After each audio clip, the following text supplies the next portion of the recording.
momentos donde decimos: sí, estoy yendo a la iglesia, pero quizás estoy viviendo una vida de foso en mis finanzas. Sí, estoy yendo a la iglesia, pero quizás estoy viviendo una vida de foso con mi familia. Quizás estoy yendo a la iglesia, pero hay una enfermedad que estoy padeciendo que quizás nadie sabe. Todos indirectamente estamos lidiando con un foso. Y aunque muchas veces sonriamos por fuera, eso no quiere decir que es hipocresía, sino que entendemos que el gozo de Dios es nuestra fortaleza. Tiene ese foso. Cuando yo le hablo a usted de la palabra foso, ¿qué es lo primero que se le viene a la cabeza? ¿Qué es lo que primero se te puede venir a la mente? Mucha gente siempre piensa en Daniel, otros piensan en José, y no estamos tan difíciles de poder creer que eso tiene que ver con la palabra foso. Me encanta saber cuando la palabra de Dios comienza diciendo en Jeremías 29:11 que pasaremos por el fuego. ¿Y qué va a pasar, iglesia? Y no nos quemaremos. Que pasaremos por las aguas y no nos ahogaremos. Y gloria a Dios por eso, porque pasaremos por el fuego, y aunque pasemos por la prueba, no nos vamos a quemar. Y aunque pasemos por las aguas, no nos vamos a ahogar. Y muchas veces en algún momento de nuestras vidas, nosotros estamos viviendo una vida de foso. Y cuando vemos cosas como estas, entendemos cosas puntuales en nuestro corazón. Hay momentos donde decimos: sí, estoy yendo a la iglesia, pero quizás estoy viviendo una vida de foso en mis finanzas. Sí, estoy yendo a la iglesia, pero quizás estoy viviendo una vida de foso con mi familia. Quizás estoy yendo a la iglesia, pero hay una enfermedad que estoy padeciendo que quizás nadie sabe. Todos indirectamente estamos lidiando con un foso. Y aunque muchas veces sonriamos por fuera, eso no quiere decir que es hipocresía, sino que entendemos que el gozo de Dios es nuestra fortaleza. Entonces tú comienzas a entender que aunque estés viviendo una vida de foso, Dios está contigo. Ahora, yo creo que Dios es experto en sacarnos de los fosos. Yo estoy creyendo que Dios es un Dios de victorias.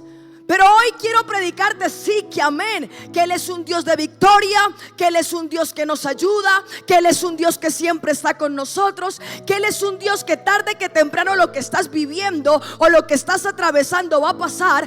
Pero hoy yo te quiero hacer una pregunta, y es: ¿qué hacer cuando yo estoy viviendo ese foso? ¿Qué hacer cuando en este momento lo estoy padeciendo? Porque sí, creemos que Dios nos va a prosperar, pero ¿qué hacer o qué entender cuando miro a mis bolsillos y hoy no estoy viendo nada?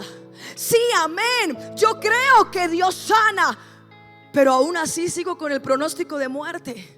Aún así voy a mi casa y sigo viendo a mi esposo y sigo viendo a mis hijos padeciendo la enfermedad.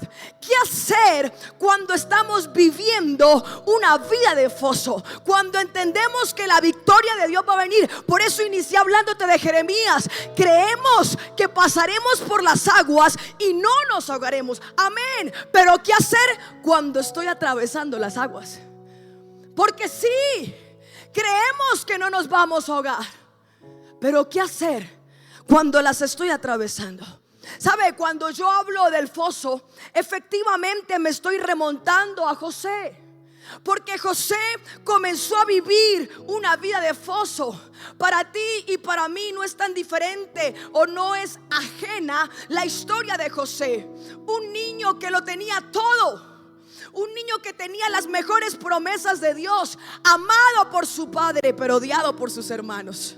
Y de repente, aunque lo tenía todo, hablándolo físicamente, un día deciden venderlo. Y a veces nosotros vemos esta historia, pero no entendemos el trasfondo de lo que está pasando. Decimos: oh sí, simplemente fue vendido, pasó de estar en estrato 20 a quizás estar en estrato 2 o 1. Pero realmente tú sabes que es que como ser humano te pongan en una tarima o te pongan en un podio y te vendan como si fueras un objeto. Porque es que eso fue lo que pasó con José. No solamente fue echado a un foso, sino que después empezó a ser vendido como si fuera un objeto. Yo me imagino, porque en ese entonces, hablándolo históricamente, la persona que iba a comprar al esclavo tenía derecho a revisar al esclavo.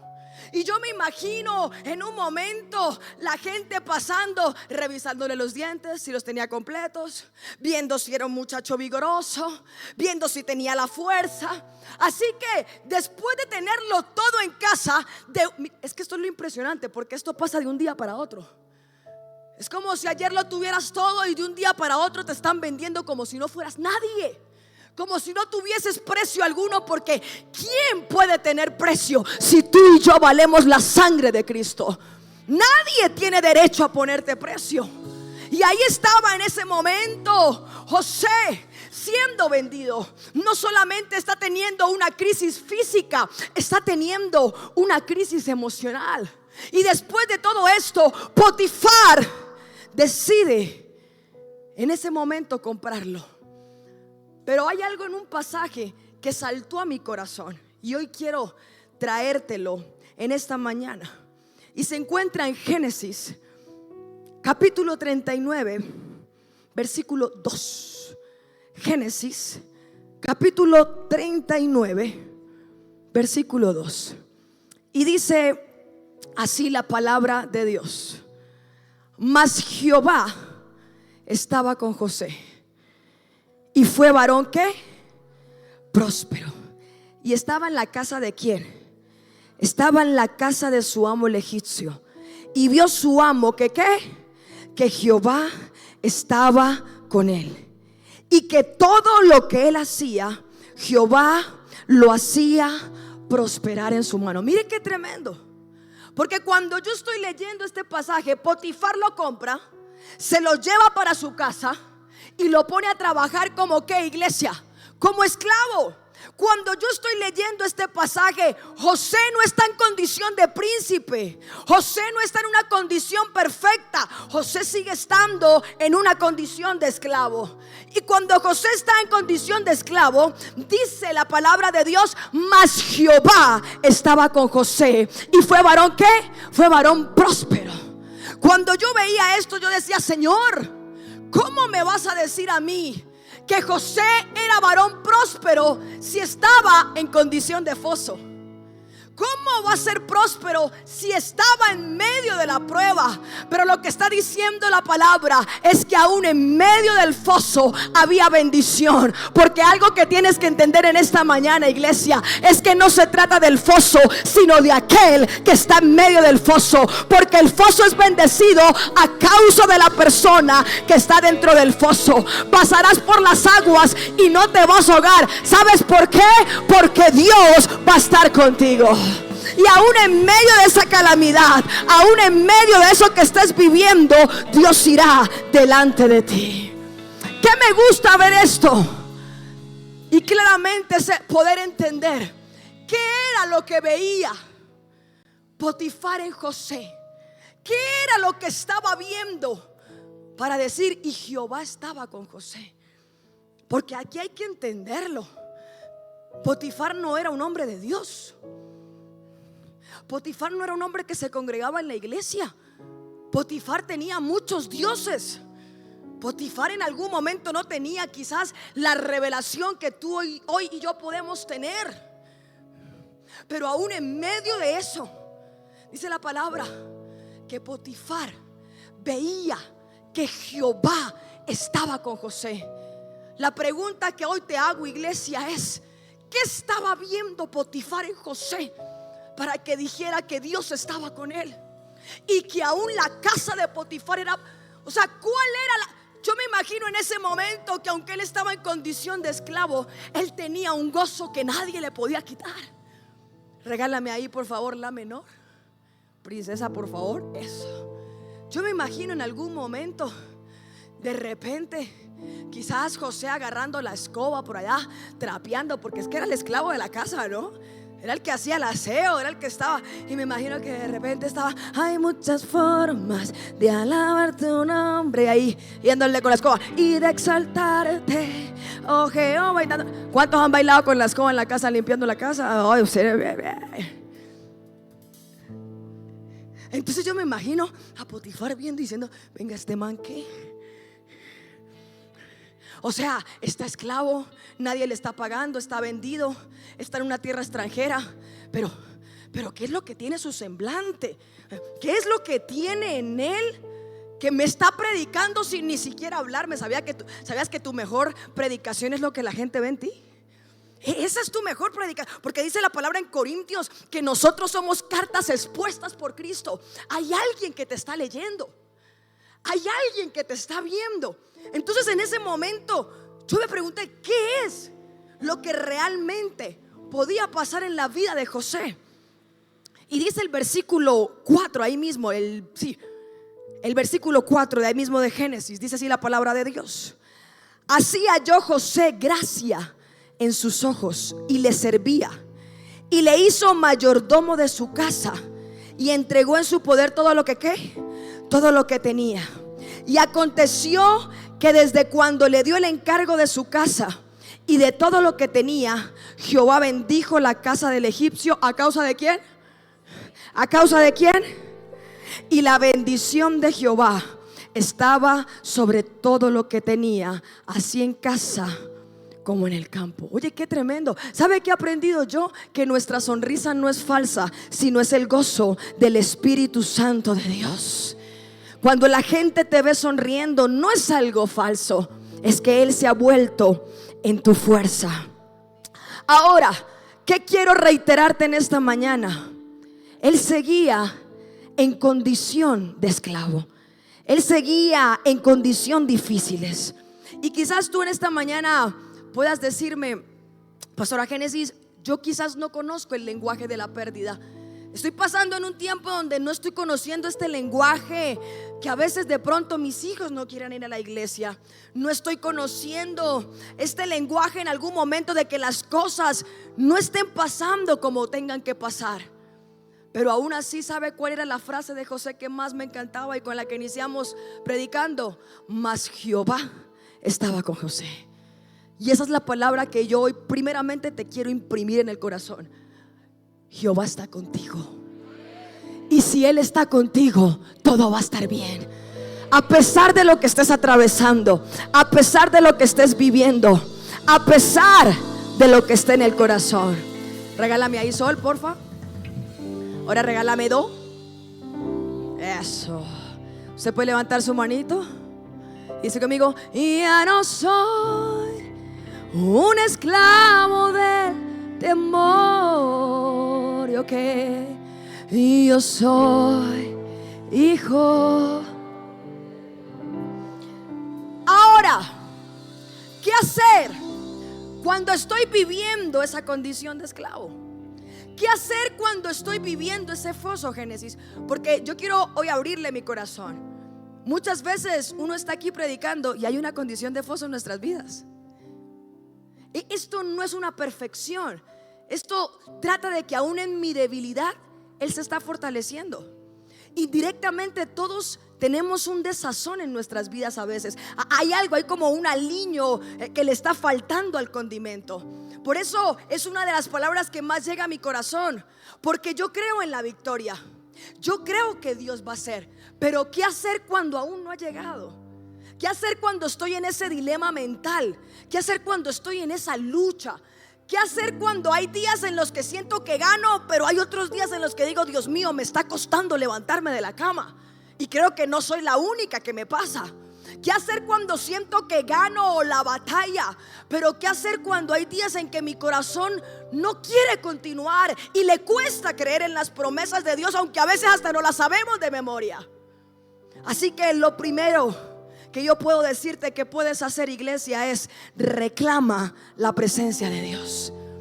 Cuando estés en medio de ese momento por primera vez en tu vida, ponlo. Reclama la presencia de Dios. ¿Sabe qué me encanta de Moisés? Que Moisés dijo: Señor, si tu presencia no ha de ir conmigo, no me saques de este lugar.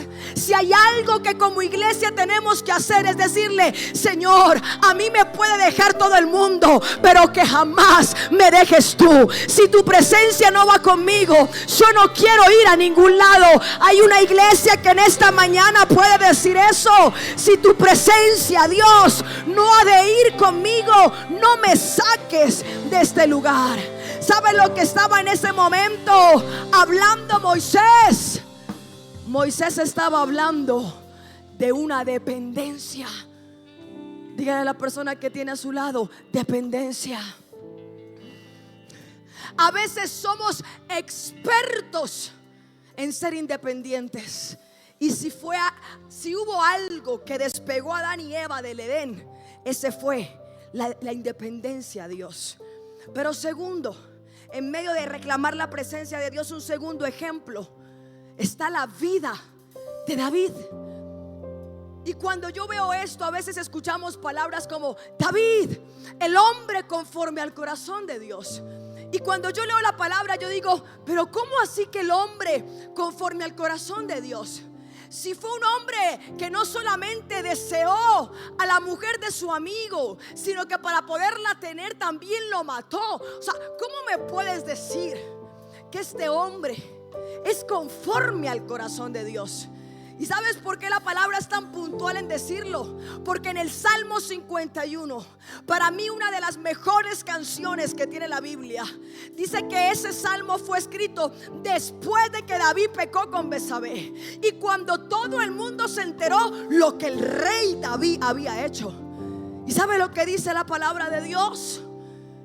Que cuando él pudo haber perdido muchas cosas y pudo haber dicho: Señor, que no me quiten la corona, Señor, que no me quiten el título, Señor, que no me quiten mi nombre, la posición, Señor, que no me quiten las batallas, todo lo que he logrado. ¿Sabe qué me encanta de David? Que David, pudiéndolo perder todo, él solamente pidió una cosa: Señor, que me quiten todo, pero que jamás me quiten tu Santo Espíritu. A mí me podrán quitar los títulos, me podrán quitar todo, pero que jamás me quiten tu presencia. Porque David entendía, iglesia, que si tú tienes la presencia de Dios, habrás tenido el tesoro más grande que alguien puede tener. Ríndale un fuerte aplauso al Rey de Gloria.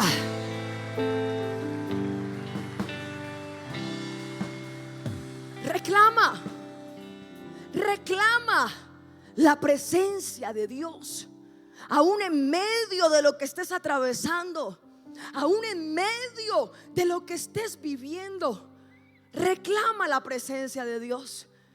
Y la pregunta es: ¿y cómo? Diga conmigo: siendo más esponja que piedra. Diga de nuevo conmigo: teniendo un corazón de esponja y no de piedra. Cuando tú tiras una piedra a un estanque, la piedra se hunde y ahí se queda para siempre. Pero cuando tú tiras una esponja a un foso, ella absorbe. ¿Y qué pasa? Y flota. Pero pastora, es muy difícil. Tú no sabes el dolor que estoy sintiendo. Pregunto de nuevo: ¿vas a ser esponja o vas a ser piedra? ¿Cómo decides en esta mañana vivir tu vida? ¿Sabía usted que eso es una decisión? ¿Esponja o piedra?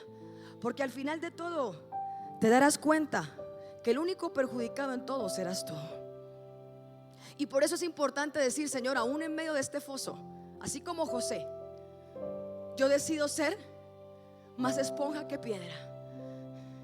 Porque José estaba barriendo en un palacio ajeno, pero él sabía que años después iba a estar en un palacio que iba a ser de él. La vida de José no fue solamente ese foso físico. A partir de ahí comenzó una vida de foso que duró más de 13 años. Pero aunque él estaba en esa condición, él decía: sí, físicamente estoy aquí, pero mi corazón está siendo esponja para lo que Dios me va a entregar. Y aún en medio de este foso voy a ser bendecido. Porque ¿sabe qué es lo lindo? Que en medio de ese foso usted sea bendecido. Que la gente de Dios va a decir: a pesar de todo, Él sigue yendo a la iglesia. A pesar de todo, Él sigue levantando las manos. A pesar de todo, Él sigue creyendo. Y si Dios lo sacó de ese foso, entonces yo quiero conocer a ese Dios. ¿Cuántos lo pueden creer en esta mañana? El foso va a ser bendecido a causa de que tú estás en medio del foso. Número 2, aférrate a tu carácter. Primero reclama la presencia de Dios. Como un día Moisés le dijo: Señor, sin ti no puedo. Sin ti yo soy un tartamudo. Sin ti tengo temor. Por eso siempre, usted no se ha dado cuenta que casi siempre que el Señor habla en la Biblia, siempre comienza con: no temas. No temas, María, soy yo. No temas, Elizabeth, soy yo. No temas, Moisés. Siempre es un no temas, como diciendo: no va a ser en tus fuerzas, voy a ser yo. Así que hoy yo puedo decirte con la mayor certeza que el Señor te está diciendo: no temas, porque yo voy delante de ti. Entonces, cuando yo reclamo la presencia de Dios, ahí viene lo segundo: aférrate. Aférrate a tu carácter. Y la gran pregunta es: ¿y cómo me aferro a mi carácter? Creyendo en las promesas de Dios. Yo siempre he dicho algo: a Satanás no le interesa cuántas promesas tú tengas en Dios, porque si hay alguien que conoce Biblia, es él. Y a él no le importa a usted cuántas promesas tenga en Dios. ¿Sabe a él lo que le interesa y lo que le da miedo? Que usted y yo nos comencemos a creer las promesas de Dios y comencemos a caminar en pos de lo que Dios nos está hablando. Porque yo me imagino a Satanás diciendo: pero ¿qué pasa? Lo estoy afligiendo, le quité lo que más quería, sigue enfermo y él sigue adorando. Y él sigue levantando las manos, y él sigue reclamando la presencia de Dios. Le quité a su hijo, le quité lo que más amaba. Está enfermo, está que no puede del dolor, pero aún así sigue levantando sus manos. Si hay algo que a Satanás le tiene miedo, es a un pueblo que levante sus manos a pesar de la adversidad, a pesar de los problemas, porque está diciendo: Señor, no es en mis fuerzas, sino es en las tuyas. Hay alguien que en esta mañana pueda levantar sus manos y decir: Señor, no es en mis fuerzas, sino es en las tuyas. Si vivo este foso, lo voy a vivir contigo, sabiendo que en medio del foso veré a Jehová de los ejércitos. ¿Cuántos lo pueden creer? Mire, ¿usted quiere ver a Dios actuar en su vida? Tiene que vivir un foso. Mire, y sé que es una palabra que no saca muchos amenes. Nadie le dice al foso amén. Nadie. ¿Quién le va a decir al foso amén? ¿A quién le gusta el desierto? Pero la única manera de que la gente pueda ver en Dios en ti es que lo vivas. Mire, yo nunca he visto a alguien que diga que fue sano de cáncer si primero no vivió el cáncer. O sea que el foso que estás viviendo es la antesala de tu milagro. Yo no puedo decir que Dios ha hecho algo en mi vida si antes no pasó algo. Lo mismo en Sadrach, Mesach y Abednego. Solo el cuarto hombre se pudo ver en medio del ¿qué? Del foso, en medio del fuego. Solamente se pudo ver que Dios había tapado la boca de los leones, porque Daniel estaba en el foso de los leones. Y mire esto: no fue que los leones no tuvieran hambre, no fue que no quisieran, es que a pesar de que tenían hambre no se lo podían comer. Y a mí esto me encanta, porque mucha gente se va a quedar con las ganas de hacerte daño, porque Dios no lo va a permitir. A pesar de que quieran, a pesar de que hablen, a pesar de que murmuren, se van a quedar con las ganas, porque Dios va a tapar la boca de los leones. ¿Cuántos lo pueden creer en esta mañana? Conmigo: yo soy, y yo soy hijo de... Cuando tú entiendes la identidad de que eres hijo de Dios, entonces te aferras a tu carácter, porque tú sabes quién es tu papá. Entonces en ese momento, cuando yo me aferro a las promesas de Dios, no solamente las recito de memoria, sino que hago que bajen a mi corazón.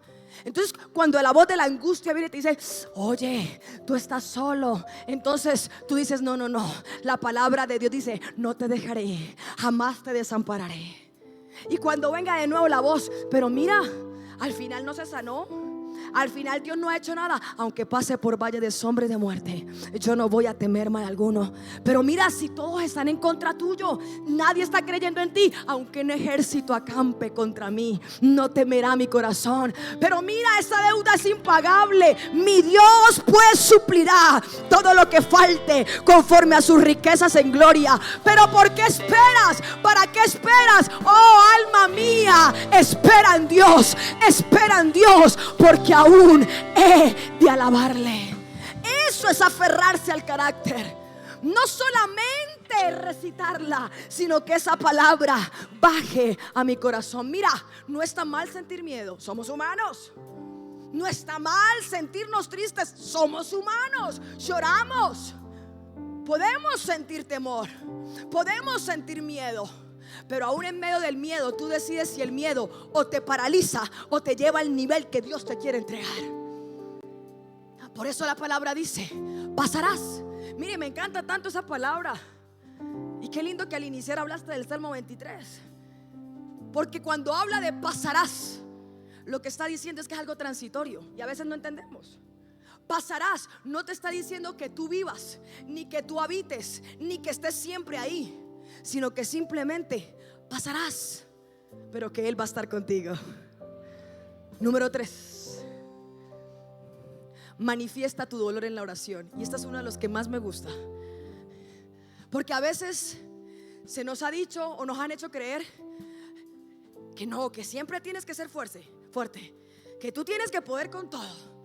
No, hay momentos donde se vale decirle a Dios: venga, siento que no puedo con esto. Usted dice que la mejor guerra para sus guerreros y que la mejor pelea usted la da, pero venga, acá como que estoy como perdiendo el examen. Acá siento que no estoy. Y ahí me encanta, porque si hay algo que le gusta al Señor es que manifestemos nuestro dolor en la oración, que podamos desnudarnos delante de su presencia y decir: sí, para muchos a veces podré ser el superhéroe, pero acá en el cuarto necesito decirte que uy, no puedo con esto. ¿Usted se imagina cuántas veces José no se lo diría? Ya, Señor, sí, está bien, yo coloco el equipo a todo volumen, bailo remolineando con el trapero, pero me canso. Y tras de eso, ahora en condición de cárcel, después porque ahora la mujer se enamoró de mí. Señor, ¿hasta cuándo? Le digo al copero que se acuerde de mí y el copero ni se acuerda de mí. Es poderlo entender, manifiéstalo. ¿Y sabe dónde yo lo entendí?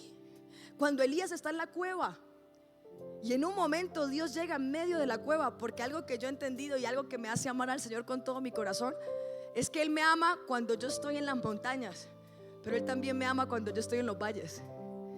Que Él me ama cuando yo puedo con todo, pero también Él me ama cuando le digo: venga, con esto siento que no estoy pudiendo. Tu Dios y mi Dios es un Dios de cuevas y que llega cuando nadie quiere llegar. Y cuando estaba Elías allá en la cueva, le está diciendo el reclamo que todos en algún momento le hemos hecho al Señor: Señor, yo soy el único. ¿Usted lo ha dicho?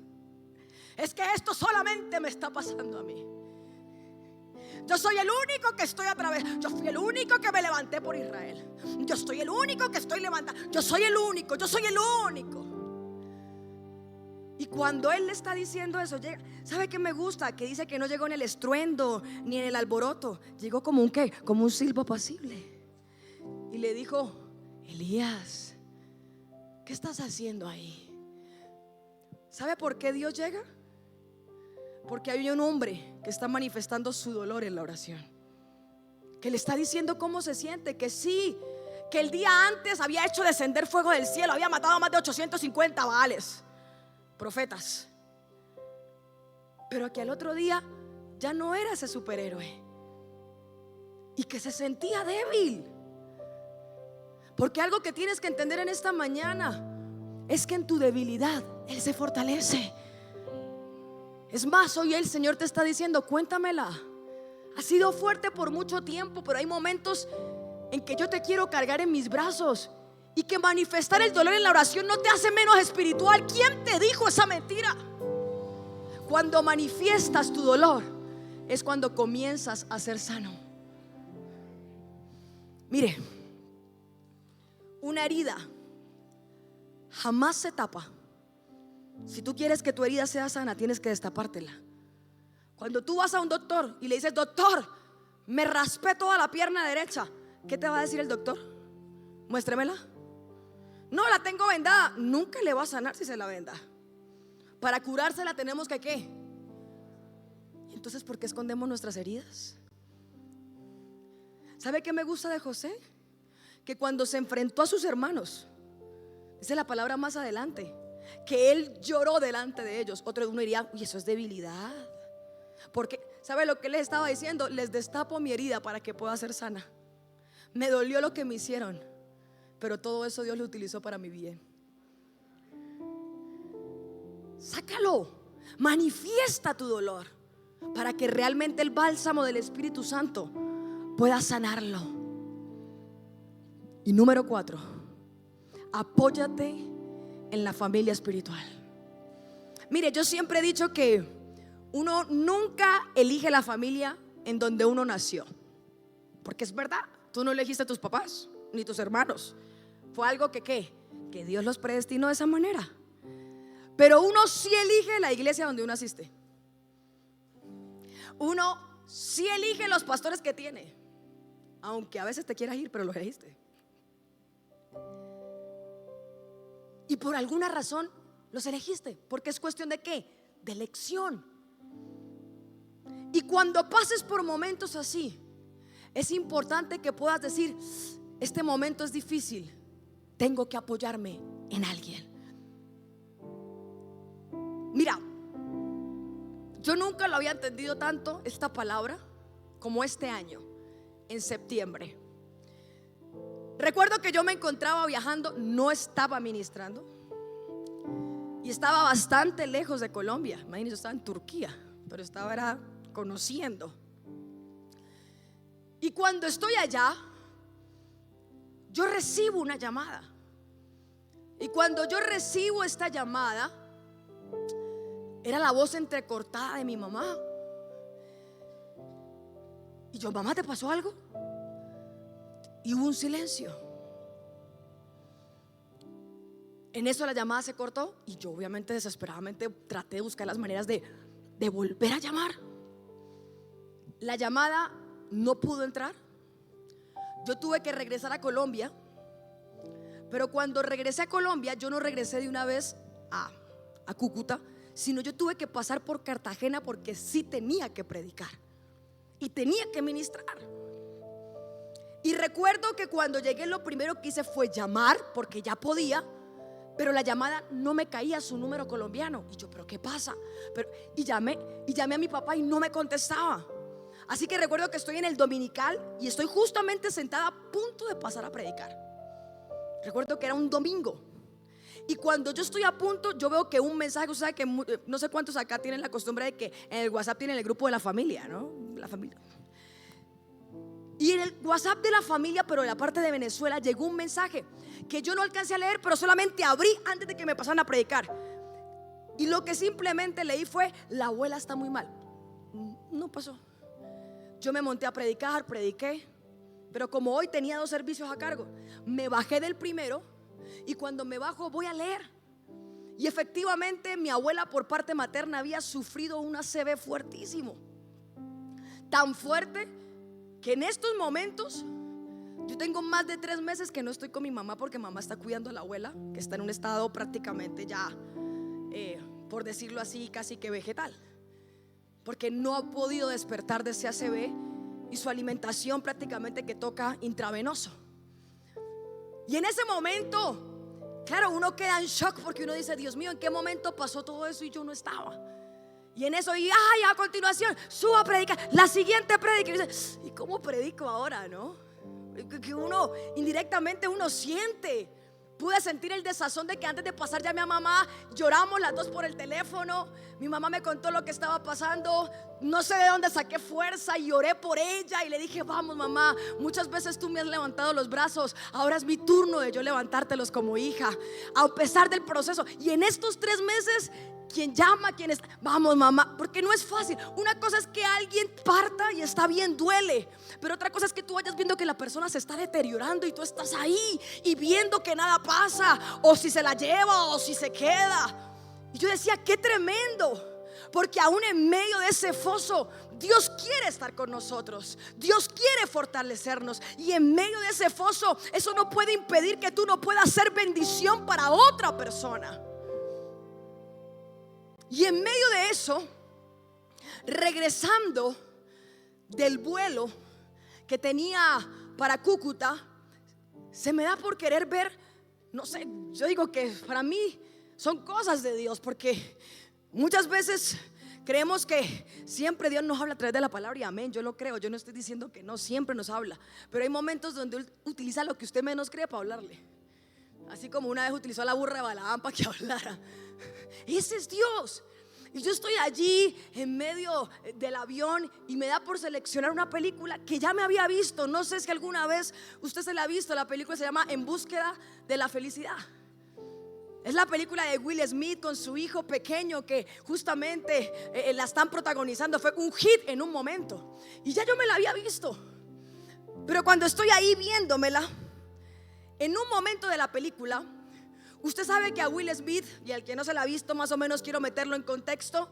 En un momento su esposa lo deja, ¿ok? ¿Qué le pasa a lo de Job? Su esposa lo deja, se quedó sin trabajo, se quedó sin casa, está con su niño caminando. Y cuando está caminando, ni siquiera tiene dónde dormir, ni siquiera tiene para dónde ir. Él está desesperado. Él no sabe qué hacer porque techo no tiene. Lo que más amado, que era su esposa, lo dejó. No tiene ni un solo peso en el bolsillo. Y él está, no solamente veo la preocupación de que él no está solamente solo, sino está con su niño al lado, como diciendo: si yo aguantara solo hambre está bien, pero otra cosa es tener a mi niño al lado. ¿Cómo le explico que no hay que comer? ¿Cómo le digo que no tenemos dónde dormir? Yo lo puedo soportar, pero ¿cómo le digo a mi pequeño que llevo en mis brazos que no tengo cómo? Y en ese momento de la película que él va caminando y el niño le está diciendo: papá, ¿y dónde vamos a dormir?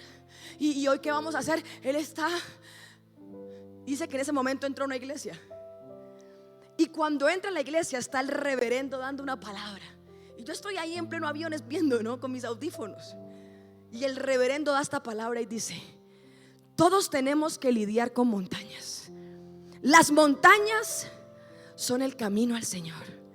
Y las montañas son inclinadas y escarpadas. Y en ese momento decía: por favor, levántense todos, levanten sus manos y cantemos este himno. Y una negra de esas coristas se para y empieza a cantar: Señor, no muevas la montaña, dame fuerza para subirla. Por favor, no muevas esa piedra de tropiezo, pero guíame, Señor, a su alrededor.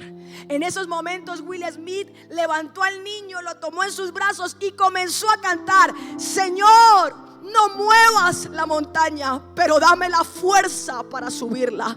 Por favor, no muevas esa piedra de tropiezo, pero guíame, Señor, a su alrededor. Iglesia, muchas veces Dios va a mover la montaña, muchas veces Dios va a hacer algo, pero van a haber momentos donde Dios te va a dar la fuerza para atravesar la montaña. Van a haber momentos donde Él te va a decir: tú no estás solo, yo estoy contigo.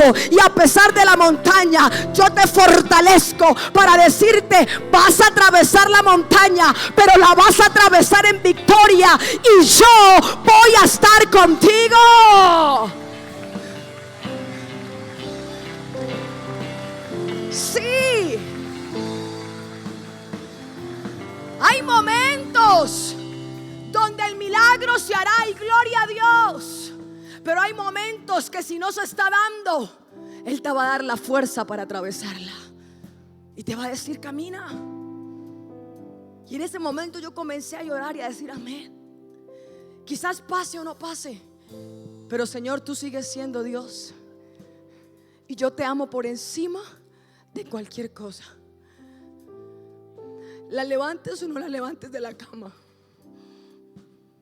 hagas algo en este tiempo por ella o no, yo no voy a dejar de predicar por eso, porque mi amor no está condicionado por lo que Dios me pueda dar. Yo lo amo por lo que Él es. me la sane o no me la sane, me la llene de fuerza o no, porque yo entiendo que en este tiempo Él nos fortalece en medio de la debilidad. Él es nuestra fuerza, Él es nuestro amparo. Y cuando aprendes a amarlo de esa manera, has experimentado el verdadero gozo que cualquier persona pueda tener. Por eso me encanta cuando en el Salmo, allá en Génesis 50, capítulo 20, yo no sé si me lo puedes poner ahí en pantalla, porfa. Génesis 50, versículo 20, por favor. Y ojalá te puedas poner de pie, quiero que lo leas conmigo. Y aquí está hablando José ante sus hermanos.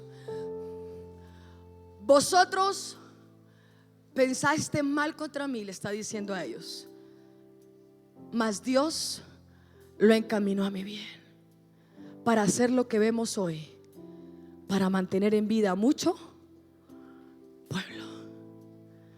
Debes entender que cualquier proceso que estés atravesando, el que sea, Dios lo va a utilizar para tu bien. Aunque hoy no lo entiendas, aunque hoy te estés cuestionando, aunque hoy el dolor esté gritando más fuerte, Él lo va a encaminar para tu bien. Quiero que donde estás cierres tus ojitos. Y ya no soy un esclavo del temor. Tú puedes decirle a Él: y yo soy hijo de Dios. Ya no soy